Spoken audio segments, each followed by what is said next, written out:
I'll let you have Alisson for Liverpool, and there'll be a couple of United players in my team, but I'm not having Harry Maguire anywhere near it. It's not happening. This Sunday's games finished Liverpool 0, Manchester United 0, Manchester City 4, Crystal Palace 0. Now, Tom, you are clearly the happiest person out of the three of us here. City seem to be on their way back to their best, don't they?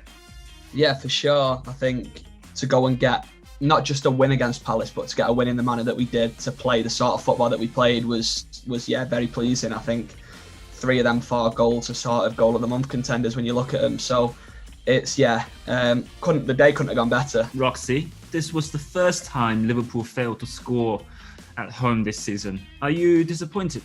Definitely disappointed.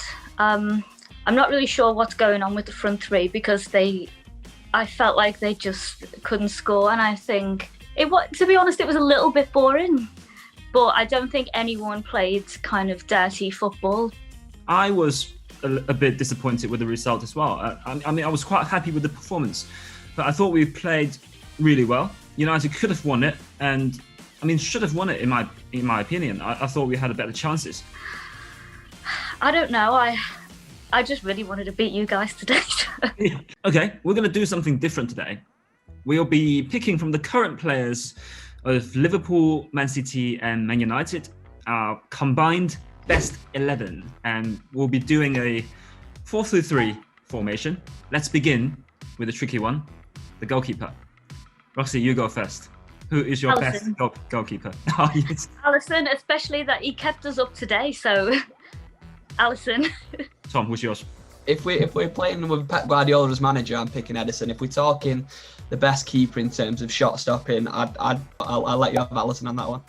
Okay. What about you, Kev? Oh, yeah. Alisson. That's the nicest thing Kev's ever said. Really? I've said some good things about you. I'm joking. Moving on, who are your 2 centre-backs, Rossi? So if I had a dream team, it would be Arnold, Van Dijk, Maguire, Robinson. Mine are same to yours, Roxy. It's Maguire and Van Dijk. I mean, you can't really look past Van Dijk. We all agree with that. He's the best centre-back. I just prefer Maguire than any of the City ones. John Stones and Ruben Diaz. Really? Oh, come on. Really? Look at them. They're so good. Look at our defensive records this season and tell me that you getting Harry Maguire in over either Diaz or Stones. Laporte's better than Maguire as well, and I've not even picked him. Maguire should be nowhere near that team. I'll let you have Alisson for Liverpool, and there'll be a couple of United players in my team, but I'm not having Harry Maguire anywhere near it. It's not happening. Roxy, you just said Robertson for your left back.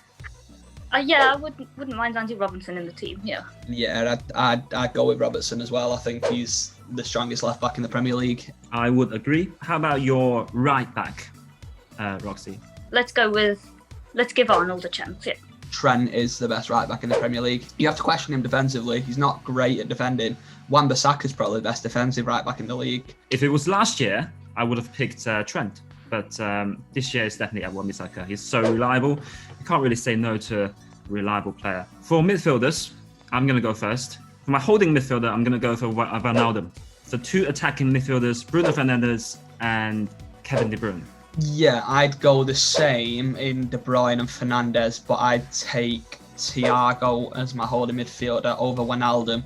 I mean, I have to have Kevin De Bruyne in there. Yeah, Thiago. I mean, I thought he was great today, actually. Then I think I'd also have Henderson.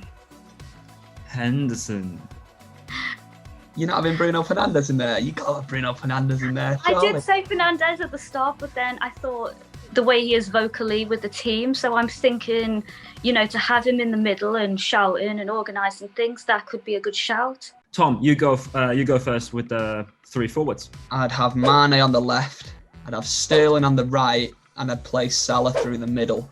Roxy, please tell me you're not going to put your 3 forwards as 3 forwards. No, actually, I was going to go Aguero, Mane, Pogba. Really? You're putting Pogba as a forward? Actually, Pogba played. I think they played. As He's a been winger. playing out wide for United recently, hasn't he? Yeah. I'm going for Rashford on the left. Yeah. Salah on the right. In the centre, Edinson Cavani. What was that? Oh. Sorry. I've been very impressed by Cavani. I think he's definitely still got a lot in him. I think if you give him the service he needs from midfield, he can change the game in that split second. I think in that team with Fernandes and De Bruyne, Cavani would get about 1 million chances a game. And like you say, as far as clinical strikers go, there's not many more clinical than Cavani. So are we picking managers? Are we all having a manager for our team as well? Should we do that? Go on. I'm having Pep managing my team. Pep's a winner. Of course you are. Pep's managing my team, and we're going to win everything. And Roxy, you're going to pick Klopp. Of course. I'm more interested as to who you're going to pick, Kev. Because if you say Solskjaer, I'm leaving the call right now and I'm going downstairs and making a cup of tea. Well, I mean, if Ollie wins the league this season, there's no reason why we can't pick Ollie. But as of right now, he's not won anything. Who are you picking? Pep. Just because Jurgen Klopp said that thing about Man United's penalties the other day. Not got a good opinion on What's him. that accurate thing? All right, guys. That was really nice. Happy days. Thank you, guys. That was really good. Thank you. Nice to talk to you guys. Yeah.